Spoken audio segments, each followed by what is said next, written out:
Bismillahirrahmanirrahim. Assalamualaikum warahmatullahi wabarakatuh. Alhamdulillah. Allahumma sholli sallim ala sayyidina Muhammad. Terima kasih kepada Bapak Dr. Muadzin IPB telah memberikan kesempatan kepada saya untuk mempresentasikan makalah saya tentang professional learning community. Dewasa ini, terutama pada tahun 2020, dunia kerja sudah menuju ke arah industri 4.0 atau disebut dengan 4.0, yang mana sangat membutuhkan tenaga kerja yang cakep dalam bidang teknologi, terutamanya di dunia pendidikan atau di dunia sekolah. Maka melalui perkembangan teknologi ini, pemerintah mengadakan kegiatan-kegiatan pengajaran yang berlangsung baik itu di dalam sekolah maupun di luar sekolah, seperti bimbingan, pelatihan dan lain sebagainya. Pada dasarnya kita harus tahu bahwa sesungguhnya belajar itu bukan hanya sebatas belajar tentang apa yang mau diajarkan, tetapi belajar itu adalah sebuah kewajiban. Mulai dari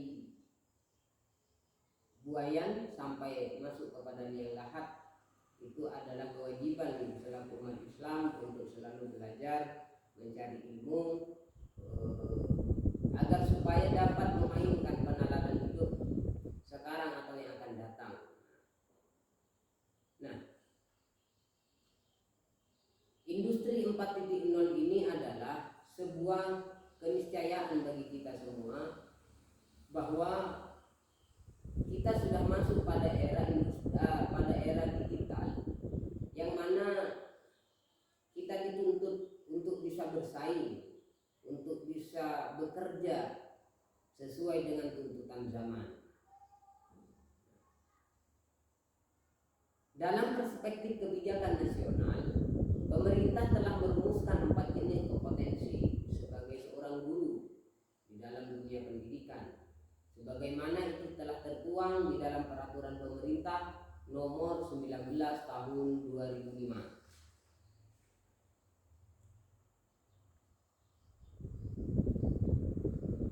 Lalu kemudian ruang lingkup professional learning community. Kita harus tahu apa sih tujuannya adanya professional learning community ini tadi. Adalah upaya untuk meningkatkan kualitas belajar peserta didik agar supaya sampai pada visi dan misi berikut dengan tujuan yang telah direncanakan. Nah, siapa yang berperan di dalam hal agar supaya tercipta keprofesionalan di dalam sebuah komunitas tersebut? Yang pertama adalah pemimpin yang senantiasa mendukung program-program yang telah dicanangkan. Bagi seorang pemimpin mempunyai kewajiban untuk terus mengupdate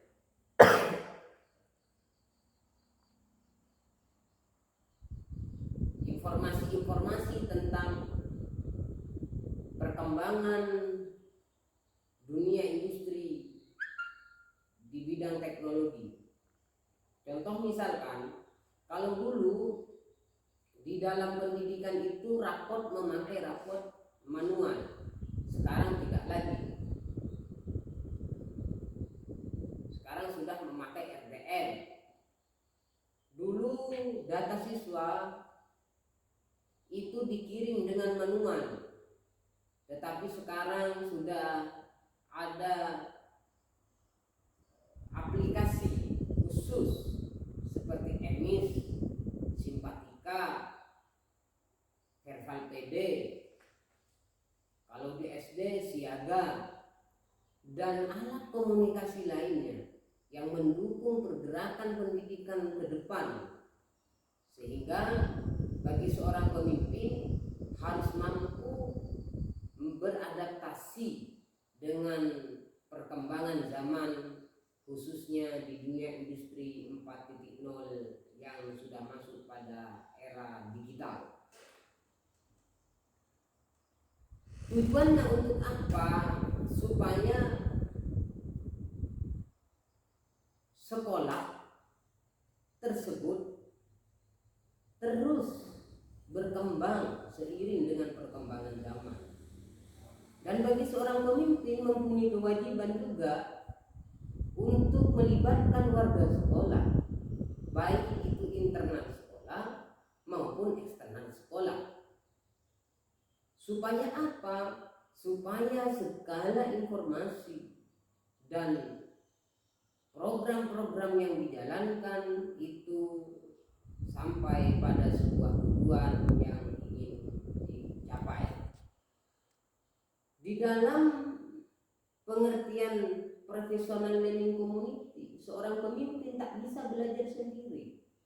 Seorang pemimpin harus bisa mengajak semua elemen warga sekolah, khususnya guru, tenaga pendidik, teknik, tenaga kebersihan, satpam dan lain sebagainya, diajak untuk belajar bersama-sama. Manakala pendidikan tersebut telah mengalami sebuah perubahan dari yang awalnya tradisional, lalu kemudian sudah memakai sistem teknologi yang disebut dengan teknologi informasi, memakai digital. Misalkan absen guru memakai pinjar. Dulu guru absen dengan manual, sekarang sudah pakai pinjar. Lalu kemudian seperti satpam dan lain sebagainya. Nah, hal-hal yang demikian ini seorang pemimpin tak bisa bergerak sendiri, harus bersamaan bersama dengan warga sekolah. Nah, untuk mewujudkan professional learning community atau sebuah komunitas yang profesional, maka seorang pemimpin harus membagi tugas dan fungsi masing-masing agar supaya semua pekerjaan dan program yang telah dicanangkan itu berjalan dengan maksimal.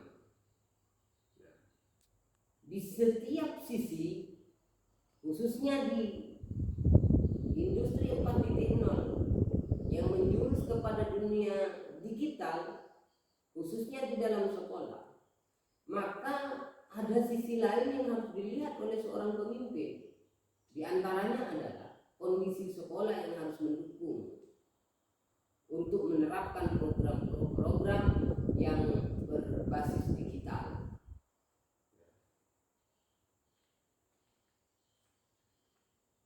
Semua pekerjaan yang berhubungan dengan sekolah maka tidak bisa dilakukan secara sendiri-sendiri, karena sistem satu dengan sistem yang lainnya itu saling berkaitan. Artinya apa? Ini yang disebut dengan komunitas adalah satu golongan atau satu kelompok yang bekerja bersama-sama secara kolektif,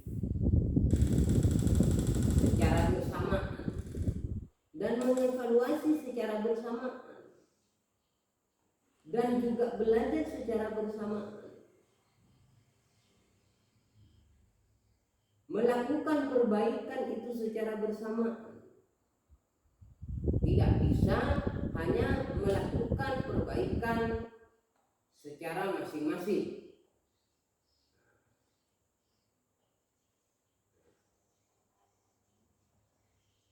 Lalu kemudian, apa bentuk-bentuk professional learning community di dalam dunia pendidikan, khususnya di sekolah? Guru itu merupakan pihak yang paling disorot dalam capaian belajar peserta didik. Sehingga apa? Ada upaya untuk selalu mengangkat atau meningkatkan kemampuan profesional seorang guru.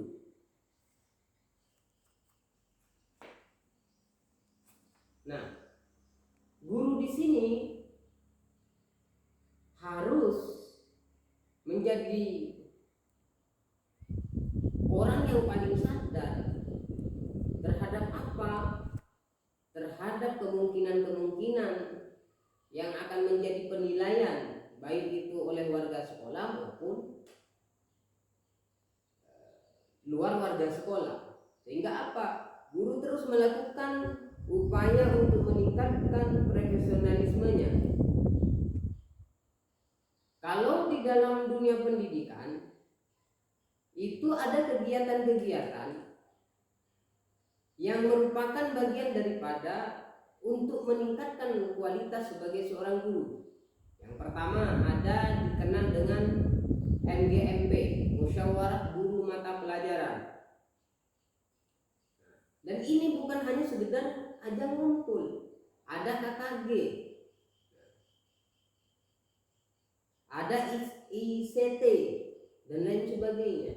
Tetapi ajang seperti ini tidak boleh hanya dijadikan sebuah ajang untuk ngumpul bersama-sama dengan teman, tetapi ini dijadikanlah sebuah kesempatan untuk meningkatkan keprofesionalan dirinya sebagai seorang pendidik, membicarakan tentang hal yang berkaitan dengan pendidikan yang substansial, tidak hanya sebatas merumpi, mengeksplorasi hal-hal yang tidak ada kaitannya dengan peningkatan mutu dirinya. Maka kegiatan-kegiatan seperti MGMP, ICT dan juga KKG ini harus senantiasa dimaksimalkan dan didiseriusi agar supaya dirinya itu semakin tumbuh profesional, semakin tumbuh baik, semakin tumbuh berkualitas. Nah, ini dia bentuk-bentuk komunitas agar supaya menjadi orang yang profesional di dalam pekerjaannya masing-masing. Demikian yang bisa saya sampaikan.